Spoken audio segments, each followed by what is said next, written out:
Welcome to Nothing But Net. I'm Dave Rudin, and we have our final podcast of the winter, which we are recording a few days earlier than anticipated. Started off the week Monday. We had 4 teams advance, FCIAC teams advance to the semifinals. Fairfield Ward and Stanford in Division 2. And then yesterday, Ridgefield and Fairfield Ludlow were playing Division 1 and 3 respectively. And all 4 got the league went 0 for 4. And for the first time, I think somebody had since like 2017 or 18. And then before that, you have to go back to like 2007. Not one FCIAC boys or girls team playing for a state title. And joining me as we recap these final games and put a bow on the season, as always, is my partner, Mike Walsh. Mike, yesterday, I was sitting at the University of Hartford press table, and I had Expedia on my computer, and Ludlow was up in the 4th quarter, and I was looking if I was going to stay at the same hotel I was at last year. And then they lost. And then at the start of the 4th quarter of the Ridgefield game against St. Bernard, Ridgefield was up 7, and I had everything set. All I had to do was hit the go button, and I would have had my hotel room for Ridgefield. And then they had a bad 4th quarter, and they lost. So I think I'm going to be joining you and watching a lot of college basketball now this weekend, unexpectedly. Well, I'm very disappointed because I really thought that Ridgefield in particular had a chance to get to the finals. They would face a really tough schedule there with Notre Dame of West Haven. But they had the lead and in the last quarter and just couldn't finish it. And also my friend John Daly at Ludlow. He really he lost a tough one. He lost 37-36, and he had the last shot, and unfortunately it didn't go in. So that your plans for the Sun, Mohegan, and the hotel there were unfortunately didn't happen. Yeah, well, I did my frequent flyer driving to University of Hartford the last 2 days and up to Ridgefield Monday, but I would have gladly made the trip to Mohegan to cover a couple of teams. Why don't we start with the team that has to be most disappointed and the premier tournament of the 5, and that's Division 1. Ridgefield's coming up against a St. Bernard team they lost to earlier in the year, and they jump out to a 6-0 lead, an 8-2 lead. They hold St. Bernard scoreless for a little over 7 minutes in the 2nd quarter, and the lead's up to 12 points. And then for the first time that I saw all year, they just didn't handle pressure well, which took them out of their offensive flow. If Ridgefield plays their B game offensively, I think they're going to Mohegan Sun. But just a lot of turnovers, a lot of trouble running the offense, and St. Bernard was able to chip away. They didn't even lead in the game until a minute 16 to go, and then they held Ridgefield to 4 points in the 4th quarter and came away with the win. Yeah, I was surprised on 2 fronts. First of all, the fact that they didn't handle the pressure. And then I got to thinking, how many teams did they really see in the FCIAC that pressured them this year?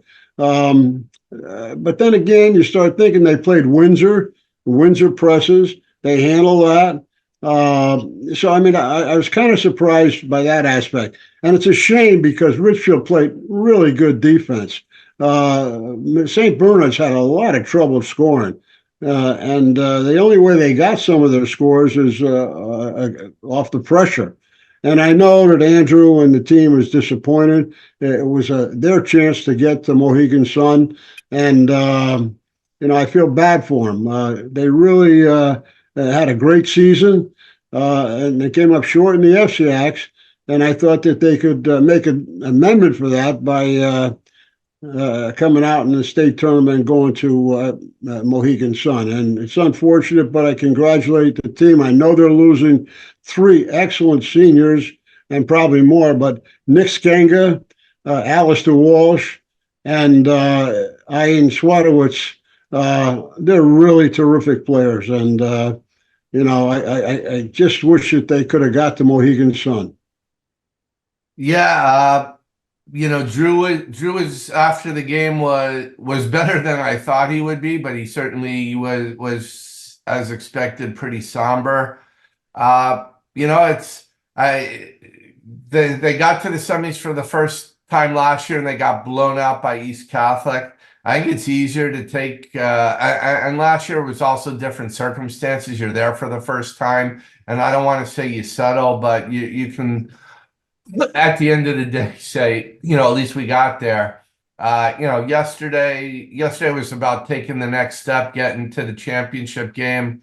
And I just the fact that they were so close and they really, they were in control of the game. Not getting to the final doesn't by any means diminish where the program's at. They're a player on the statewide scene right now. They've been to two Final Fours, which probably means they'll be playing in Division III next year.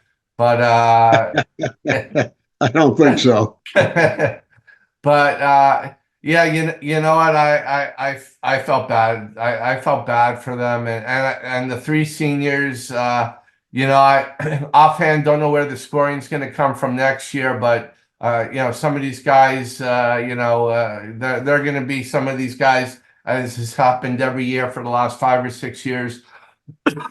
Players who were in supporting roles offensively are going to step up and will be their scorers. And it was I didn't get I didn't really want to ask Drew too many questions. I wanted to get the it's disappointing type quotes and coach loses like that. You don't want to grill him and this wasn't second guessing. This was just kind of curiosity, but he played a lot of guys yesterday, including one player I don't think I've ever seen. I'm guessing was a JV player this year that I don't remember seeing in a varsity game. And I'm wondering, I wanted to ask him, what the mindset was behind it, if it was just kind of rotating players and keeping everybody fresh, which is what my guess was. But Well, it wasn't like I said, it wasn't like something to question. It was just something to be curious and ask about. Well, Drew always does. He substitutes a lot, but he always seems to make the right moves, and I think he did most all last night, except for the at the end of the game, like you say, a minute 16 seconds to go, then anything can happen, back and forth, and unfortunately for Drew and Richfield, they came up a little bit short, but they had a great season. I know it doesn't feel like that. I've been in that situation before. You feel kind of empty and you kind of wish you were at practice today. But, congratulations for getting to the state semifinals. And I know he'll be back at some point in the finals. Yeah, like I said, I was just curious, not the rotating players and everything wasn't wasn't anything that affected the outcome of the game, and I was just kind of curious. But like you said, you go 22-3, and you lose twice to the team that is playing for the state championship Sunday night, and you lose to Staples in the semifinals of the FCIAC tournament, which has been a team that you've had a tough time with the last 2 years. So I'm sure there's a lot of disappointed that they came away without one trophy. But all in all, a good season. Another coach that I'm sure is disappointed, and I was at Hartford, so I was just following this game on Twitter. But Fairfield Ludlow has a late lead and is in a position to get to Division III final, and they struggled at the end of the game and missed a late shot and lost to Lewis Mills. I don't have much to say on this game in terms of all I know is it was a close game throughout, and they had a lead late. But what kind of story would that have been? A made by the CIAC story where you have a team that not much was expected from early in the year. Got qualified for the FCIAC tournament, which was an accomplishment, earned them Coach of the Year honors by his peers, and comes up, just short of playing for a championship at Mohegan. Well, certainly Ludlow was a Cinderella team this season, and they beat Wilby at Wilby, which was a tremendous win. And to come back, that was maybe one of the biggest wins by any FCIAC team in the entire tournament, by the way. Well, yeah, I don't disagree with you in that statement. But you feel in this situation, John had the lead, I think, with 1:36 to go. And I'm just reading by what John Nash wrote, where they had an inbounds play and they said that there was a turnover. I guess Tate, they said, traveled on the inbound, which turned the game around. And Lewis Mills came down and scored. And then Ludlow turned it over. Then Lewis Mills, I guess, turned it over. And he had the ball with, I think, 20 seconds to go. He worked it around and he got the shot. And unfortunately, the shot didn't drop for him. And to lose 37-36, that was a heartbreaker for John and for his team to get to the Mohegan Sun. And, and I know it stings and it hurts, but they have to be proud of what they did this year. The fact that they got to the semifinals of Division III and really came within 1 point, one basket. We get lucky at that point, to be honest with you, whether the ball goes in or doesn't go in. And he was one away from getting to Mohegan. But I know John, he won't give up. He'll keep battling. He'll bring his kids back. He loses Tate. And he has a lot of guys coming back, though. So, Ludlow is on the upswing, and John should be credited for that. No, all in all, if you grade their season based on expectations, they get an A. And they bounced back. They were 1-6 coming into the postseason. Their schedule was backloaded. They lost to Ridgefield, so they're 1-7. And then to their credit, we're able to regroup and make the run. We had the 8 seed still alive in the Final Four. We also had the 7 seed and the 3 seed with the Division II semifinals, which happened the night before on Tuesday night. And the Fairfield Ward, to their credit, played a really good first half against Windsor, which is heavily favored. I think we'll all be surprised if Windsor doesn't win the Division II title. But they lost 70-51. But it was a 1 point game at the half. And word went right after them. There was no intimidation. There was no fear. They basically played like a team that was saying, nobody thinks we belong here. Nobody thinks we have a chance. We're going to prove it. And they did. Superior talent won out in the second half, but a good effort by a Fairfield Ward team that was up and down during the regular season. And as far as I'm concerned, showed planted some seeds for the beginning of next year. No, I think that they have a lot of pieces for next year. They grew a lot, I think, in this tournament. But I really think that the matchup with Windsor was a really tough one for them. And they should be credited for it was a close game, even in the third quarter, 42-36, I think. And then Windsor, who, in my opinion, is one of the top 3 teams in the state. Yeah, they very well would be playing for the Division I title this Sunday night if they were in Division I. Yeah, the 3 teams that I've seen to me that are the best are both Notre Dame's and Windsor, who should be in Division I. And maybe next year with the new calculations, they may be up in Division One. But anyway, And Ward is to be. they'll probably be graduating everybody and have a go to 6-14. Kenny Smith will just replace him. But to be honest with you, the effort I agree with I haven't seen a lot. I saw the two Notre Dames in the first game last night.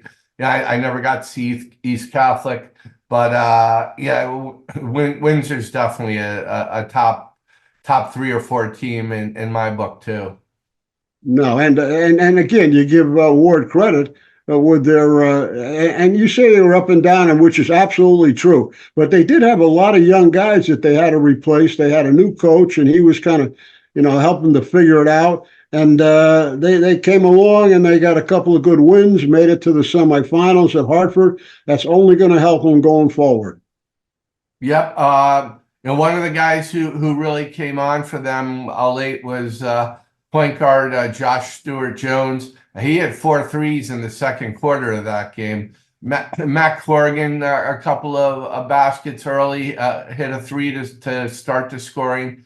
So and then of course Jack Kramer, just great work inside in the paint. I don't know how many rebounds he had, but he's another one of those kids who rebounds better than his size. And all these kids are coming back. I think there was only excuse me, one player on the court Tuesday night that won't be back. So it was much like their town compatriots there, compadres. They regrouped and they made a good run. They beat FCIAC champion Trumbull in the first round of the tournament, and they got or second round they beat Newington in overtime. So they had a really they have to be real happy about how they played in the state tournament, and they have to be optimistic about next year. No question about it. Which brings us to Stanford. And that brings us to our final team, and the one that probably is most disappointed by the way it played on Tuesday night. They were the team I thought Stanford and Ridgefield, based on the opposition, had the best chances, and I thought Stanford, from what I knew of West Haven, was going to have a little bit better matchup opportunity. But they just could not get any traction all night. They fell behind. I think it was, if I remember correctly, it was 7-0 right off the bat. And the 32 points right then and there tells you they just couldn't get anything going offensively. One run in the second half to get close, and West Haven answered it. And again, credit to Stanford.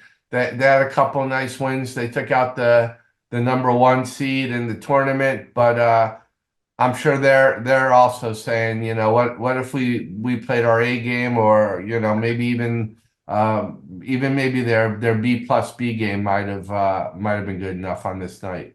No question. You saw the game. You were there. I watched the game, and it was not typical of the Stanford High team during the season. It almost was a little bit like when they played Danbury. They got behind, and they couldn't score too much. And then they came on. They put the pressure on it. They had that 1-2-2. They turned over the West Haven team, and they brought it back to 36-32 on a steal by E.J. Presley. But then after that, they couldn't get it going. They took some shots that they kind of rushed them a little bit. And, once you get down like that in the closing minutes, it's kind of tough to make the right decision. But again, the good thing for them is that they have a lot of people coming back, with obviously E.J. Presley, Ryan Connors, and some of the others. The only person they really lose is Winchester, who had a tough night, I think. J.J. Salvatore. Right. J.J. Salvatore, excuse me. And again, he played a heck of a game. He played a tough game. But again, putting the ball in the basket was a hard thing for Stanford to do that night. And it's too bad, because I think, in my opinion, they were the better team. And no, it's no offense to West Haven, but I thought Stanford had the better personnel and the better team. But sometimes that happens. You don't put the ball in the basket. I think their coach made a good point about the physicality. West Haven was physical, and you know, they didn't match their physicalness during the game, according to what the coach had said. But that being said, it's all looking good for Stanford for next year. It's going to be a hell of a league next year, I think. I hate to get ahead of myself. Let's hold off on we're going to end on an upbeat note in a little bit, but we wrap up the state tournament, and I told you, I had the CIAC listens to the podcast because I told you I had a little bit of an acrimonious. Well, it ended acrimoniously. It didn't go that way with someone from the CIAC who I like and respect a lot. And I told you if I got to Mohegan, this is what I knew I was going to hear from at least one, if not two people, was the kids are happy. And to me, kids are going to be all, yeah, of course the kids are happy. They're still playing they're still alive. If you have the kind of tournament we think you should have, those kids are going to be happy too. So, I'm not optimistic anything's going to change. And for me, in all the sports I cover, all of Connecticut sports, far and away, this is my biggest issue. Is I just wish we had a real, we had a 32 team Division One with all the best teams, and we had tournaments that were equitable for all. We tend to look at Division One here because we have teams that are going to be playing in Division One. But if you live in an area or region where all your schools are S schools, Division S schools should be playing in equitable tournaments too. And like I said, as much as Division One would be a dream scenario, and I know they have to address the Catholic schools are there. We just I really wish I don't know that I'll ever get done, and I'm not going to stop griping about it, but I just wish we have Mohegan Sun, we have everything, everything perfect, the best location for a state championship. It's a special weekend, and like I said, I'm starting to realize I'm becoming an old cranky guy. But it's just really this format just bugs me, and it always will, and I just think it's a blight on Connecticut high school sports. Well, look, I think that they are trying to do the right thing, but I don't know why, and I'll keep going back to this. They can't base it on this year and what's happening this year. And they say kids are enjoying it. How much did West Hill enjoy going to East Catholic last year when they were 0-20? I don't think those West Hill kids enjoyed that. So I think they got to relook at that whole thing. And I'm for having a double L, M, and S based on this year and 32 teams in the double L. That makes a heck of a tournament. You want to call it Division One? You either assume to start that the Catholic schools are Division One, and then maybe bring them down accordingly based on performance, or you wait and put the division. You put the Catholic schools in class size. Based, if you're an 8 and 12 Catholic school, you don't belong in Division One. But outside of that, the only thing to do then is have a separate Catholic league, which obviously would be the fairest thing to do, but is never going to happen. That would happen. There's not enough teams to have a Catholic school league. That wouldn't work. And also, let's face it, when you get to Mohegan Sun and you want your Division One or your top double L, whatever you want to call it, to be the premier game, and without the Catholic schools, it wouldn't be the premier game. So, I mean, again, I wouldn't I even care heard. Catholic schools. What? I said I heard with my talkings with the state too is the only two people who don't like this tournament is Mike and I, and I said no, Mike and I are the only two people who have a platform to vocalize how we feel. I can get a long list of people, fans included, that you know what the bottom line is there's a lot of people that that don't like it, and I again, we've put forth our scenario, and Well, it's not going to change next year, and we're going to be able to pick things apart because we're going to go on what what a team did in the past or 2 or 3 years ago. I just look at an FCIAC team. If Ridgefield wasn't Ridgefield and have the pipeline that they do, and lost Skengas, Swadowitz, for at a lot of schools, losing a Walsh, a Skengan, Swadowitz is going to get you from going to the state semifinals to next year, maybe being a 500 team, and that wouldn't be taken into account. Ridgefield will be in Division 1 next year, no matter who they have next. What well, only because Drew will definitely want to be in Division 1, and they're going to get placed there anyway based on the last 3 years if they continue to do the last 3 years. What will be interesting will be what's going to happen to Ward and Stanford. Now they both, and Trumbull for that matter, they both should have to move up. And now Danbury loses everybody. Are they staying in one or are they going down?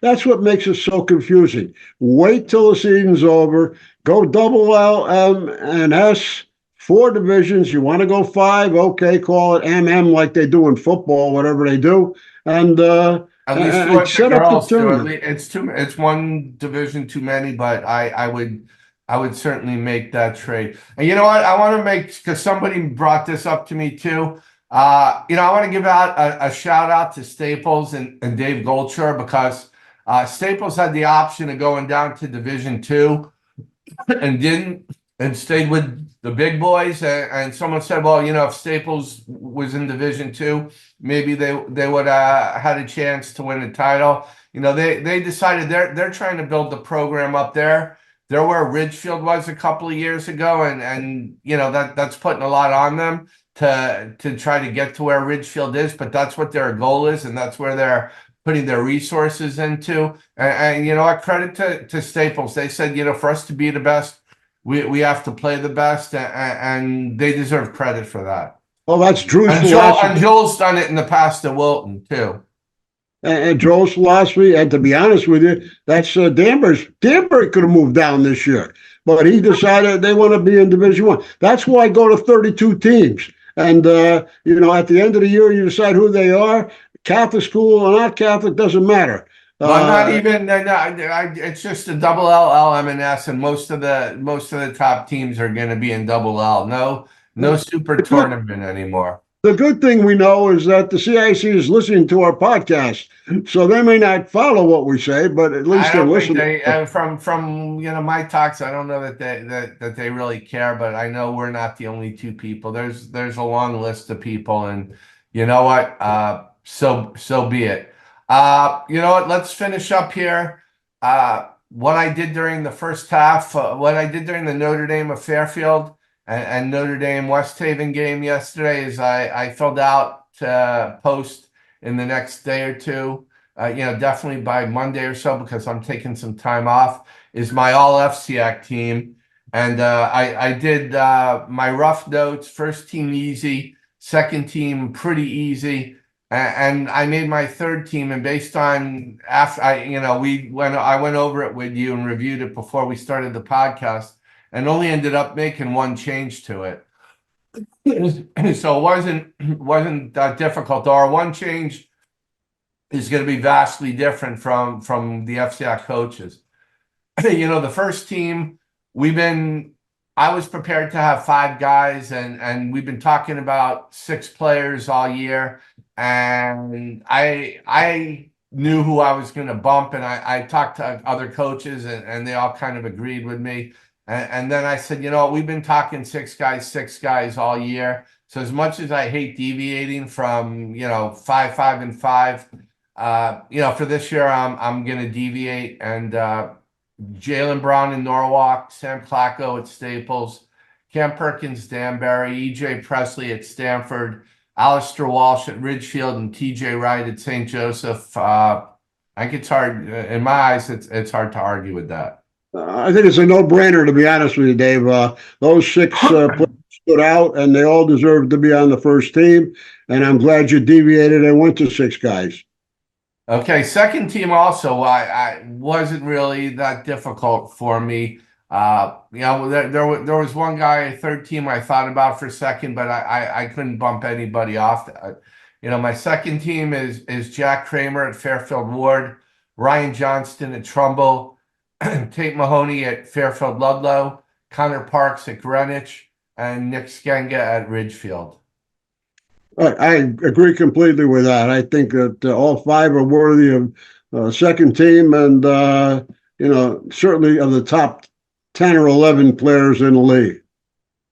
And my third team is Brandon Fowler from Trumbull, Will Scupion from Darien, Ian Swiatowicz from Ridgefield, Adam Udell from Staples, and the one where we kind of deviated, and this was really based on, he played well first half, but was one of the best players in the league the second half and the postseason, Sean Wilson from Trumbull. And that was the one that I didn't, neither one of us really had until this was like a shot at the last second. We were talking about three other players.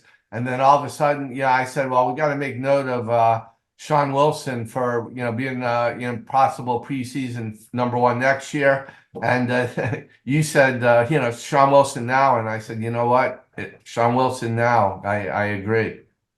No, Sean Wilson, I think, deserves to be on that third team. There are a couple others that maybe could be on that third team. Yeah, we had three other players that I don't want to name them, and because you name three others and you're making it sound like they failed. There were three other good players that were worthy of consideration. I thought Swiatowicz and Wilson were two of the Swiatowicz and Wilson. If you did a second half of the season, just based on second half of the season, Swiatowicz and Wilson, you could actually argue for second team second half of the season. They both played that well.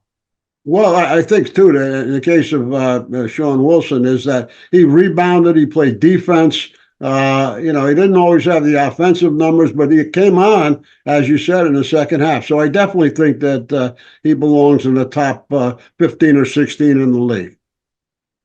Okay, let's wrap up this final episode, and I think the storyline right now is this could be on paper right now if people stay, if the outlook doesn't change, we could be looking at a really good the start to the season. We could have more talent to start next season than we've had in a long time, and a lot of good teams that bear watching. You just look at the first team, Clacko, Presley, Wright, they're all coming back. Kramer's coming back. Johnston's coming back.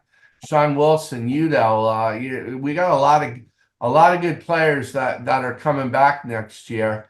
And you just look at the teams. Ridgefield's losing a lot, but until Ridgefield has a subpar year, we're going to go with the Ridgefield's Ridgefield. Trumbull's got a lot coming back. Stanford's got a lot coming back. Staples has a lot coming back. Ward has a lot coming back. Those could be your preseason top five right now, and that's not even really knowing what is Danbury. Danbury loses Cam Perkins, but what's coming up there? What they're going to be there. There's a couple of schools right now that are going to have players we don't know about that could make impact. So I think right now, I've been critical somewhat of the season this year, and there's a lot to be optimistic about next year. Right now, for the start of the season, the outlook looks good. There's no question about it. I think next year is going to be exciting. I think we have some good teams. You didn't mention St. Joe's. I think they're going to be pretty good next year. And Trumbull, as we talked about. It's going to be a great league next year. Backtracking just one thing, we did not name our coach of the year, did you? No, I didn't make my coach John Daly. I don't mean any short shrift, but we've talked about him all year. But Right, John right. Daly with a close backup to Buddy Bray for winning the FCIAC title, which I can't disagree. that probably was the biggest story of the season. Buddy Bray gets his first title. Right, and he loses Tate Mahoney, but he's still got a lot coming back. So he may be able to defend his Coach of the Year title. Who knows? But just to be honest with you, the league is really going to be good next year. I can't wait for it to start. I'm looking forward to it, and I'm sure the coaches will. My State of the Union address is a lot to be optimistic about. I hope everybody that's going to come back actually does come back. I hope we have an influx of some new players, and yeah, the state of the union looks good for FCIAC basketball as we put the bow on this season, and I get ready to take a little break and watch a lot of college hoops and get ready for spring sports. Mike, as always, this is a lot of fun. We get a lot of positive feedback, and I know you're watching all these games anyhow, so it's really great. I love doing this. I love talking the basketball, but I know for someone like you, it's great that you get to. It's a way for doing this also for you to stay current and be involved with the league, even in a different way than you. Well, no question about it. I really enjoy. I don't need to interrupt you, but I really enjoy doing it. It keeps me somewhat involved, and I like the involvement, especially the FCIAC. You can say what you want, but I think it's the best league in the state, and a lot of good coaches. And I'm happy to be able to do this podcast with you. Well, I know the feedback that I get seeing all the coaches, they feel the same way about you. Well, that's it on the 2023-2024 boys basketball season and the final episode of Nothing But Net. I want to thank Mike Walsh, as always, for a great job and cleaning up my act and making me look good. I want to thank Cooper Boardman, who does such a great job with the sound editing and is responsible for the quick turnaround on these podcasts. I want to thank all of you for listening. Congratulations to everybody on this season. Anybody playing spring sports, I'll look forward to seeing you out there real soon. And to everybody else, we'll be back again with Nothing But Net 2024-25 before you know it. Take care, everybody. Thanks for listening. Thanks a lot.